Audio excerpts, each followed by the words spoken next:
For decades, my dad Gordy has walked the same path in early November. He believes this steep bluff will lead him to the great buck. When the long path ends, the rugged climb begins. He's 75 years young. Of those years, he has spent 65 of them chasing whitetails. Our family hunts in the bluffs of southern Minnesota. My dad hunts East Ridge, as we've coined it, 720 feet up. Grades at some point are 50 to 60 degrees. Now for an old-timer, that's a hell of a climb, especially on bum knees. But as they say, where there's a will, there's a way. His way is up, and there's no quit in him.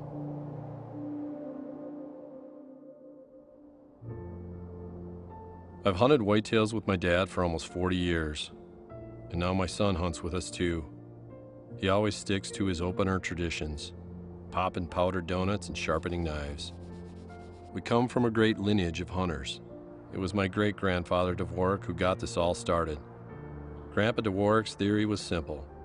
If you could sit still long enough to take a squirrel with a .22, hunting whitetails would be a piece of cake.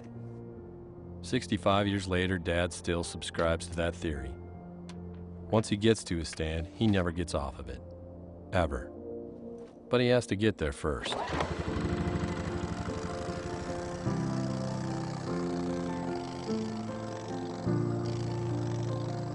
We do things differently now.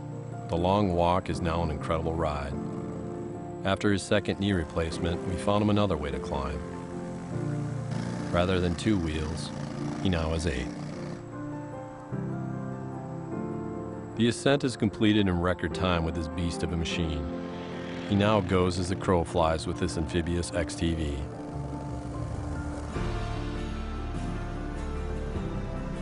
Through swamps, over ravines, and then straight up, way up. You see, Gordy believes you have to go where others can't to get the big bucks. My Uncle Bern put it best. When you're in the woods, you're on the whitetail's turf. To find the big bucks, you have to find their living room. He found that living room perched high on East Ridge.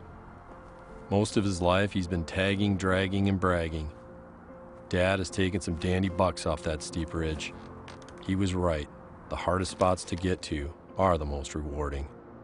But he's still searching for the great buck. Because of that, my dad continues to climb 720 feet. He continues to sit still. And this guy continues to be, well, the epitome of why hunters live to hunt.